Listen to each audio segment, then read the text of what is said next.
जिस हमास ने 7 अक्टूबर 2023 को इजराइल पर हमला करके पूरी दुनिया को हिला दिया था, वो हमास आज अपने ही घर यानी गाजा में जिंदा रहने के लिए लड़ रहा है।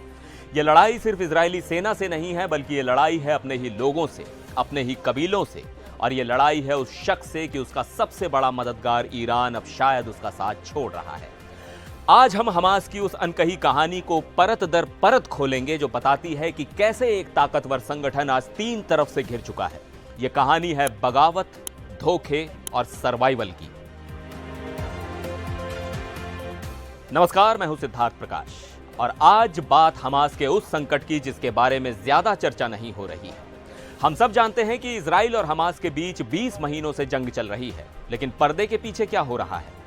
रॉयटर्स की एक ताजा और गहरी छानबीन से जो बातें सामने आई हैं वो चौंकाने वाली हैं। सोचिए, आप एक जंग लड़ रहे हैं और अचानक आपको पता चले कि आपके अपने ही पड़ोसी आपके खिलाफ खड़े हो गए हैं। हमास के साथ गाजा में ठीक यही हो रहा है। गाजा में सालों से कई ताकतवर कबीले या परिवार रहते आए हैं। युद्ध से पहले हमास ही वहां का बॉस था और सब उसके कंट्रोल में थे, लेकिन अब हालात बदल गए हैं। इजरायली हमलों ने हमास को इतना कमजोर कर दिया है कि उसकी पकड़ ढीली पड़ गई है और इसी मौके का फायदा उठा रहे हैं कुछ कबीले। इनमें सबसे बड़ा नाम उभर कर आया है यासर अबू शबाब। यह शख्स हमास के लिए सबसे बड़ा सिरदर्द बन गया है।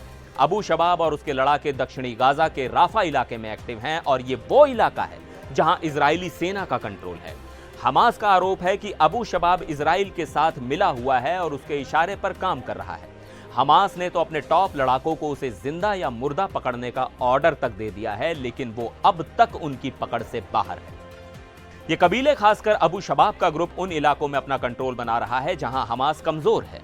वो बाहर से आने वाली सहायता सामग्री यानी एड ट्रक्स को अपने कब्जे में ले रहे हैं, उसे लोगों में बांट रहे हैं और एक तरह से अपनी समानांतर सरकार चलाने की कोशिश कर रहे हैं। इजराइल भी इस बात को मान चुका है कि वो हमास विरोधी कबीलों को हथियार दे रहा है। ये इजराइल का एक सोचा समझा प्लान है। दुश्मन का दुश्मन दोस्त। इजराइल चाहता है कि हमास अंदर से ही टूट जाए। हालांकि ऐसा नहीं है कि सारे कबीले हमास के खिलाफ हैं। कुछ कबीले अभी भी हमास के साथ हैं और उत्तरी गाजा में सहायता सामग्री को लूटपाट से बचाने में मदद कर रहे हैं। लेकिन एक दुश्मन का घर के अंदर ही पैदा हो जाना हमास के लिए एक बहुत बड़ा खतरा है। अब बात करते हैं हमास की मिलिट्री ताकत की। जिस संगठन ने कभी मीलों लंबी सुरंगों का जाल बिछा रखा था, आज उसकी क्या हालत है? 20,000 से ज्यादा लड़ाके मारे गए, यह इजरायली अनुमान है। टॉप मिलिट्री कमांडर्स ढेर, सैकड़ों मील लंबी सुरंगें तबाह। अब रिपोर्ट्स के मुताबिक हमास का सेंट्रलाइज्ड कमांड और कंट्रोल सिस्टम, यानी ऊपर से ऑर्डर देने वाला पूरा सिस्टम टूट चुका है। अब जो लड़ाके बचे हैं वो छोटे छोटे ग्रुप्स में अपने दम पर लड़ रहे हैं। उन्हें बस एक ही ऑर्डर है, जब तक हो सके टिके रहो। गाजा के एक आम नागरिक ने बताया कि वो यानी हमास पहले की तरह नहीं है, लेकिन वो मौजूद हैं। कभी किसी बेकरी के बाहर लाइन लगवाते दिख जाते हैं तो कभी सहायता ट्रकों की सुरक्षा करते।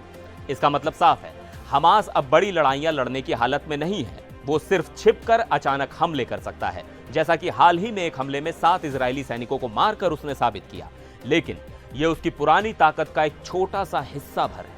हमास अब हताशा में गरीब, बेरोजगार और विस्थापित नौजवानों की भर्ती कर रहा है। एक इजरायली सूत्र के मुताबिक हमास के लड़ाकों की औसत उम्र दिन ब दिन घटती जा रही है। हमास की ताकत का एक बहुत बड़ा राज था ईरान का साथ, पैसा, हथियार, ट्रेनिंग। ईरान ने हमास को खड़ा करने में कोई कसर नहीं छोड़ी थी, लेकिन अब इसी दोस्ती पर शक के बादल मंडरा रहे हैं। हाल ही में जब ईरान और इजराइल के बीच तनाव बढ़ा और इजराइल ने ईरान के अंदर घुसकर हमले किए, तो इसका सीधा असर हमास पर पड़ने की आशंका थी। हमास को डर है कि ईरान अब शायद पहले की तरह खुलकर उसकी मदद ना कर पाए, और इस डर की एक बड़ी वजह है सईद ईजादी की मौत।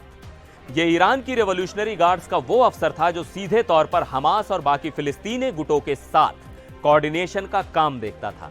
उसे हमास की क्षमताओं को बढ़ाने का श्रेय दिया जाता है।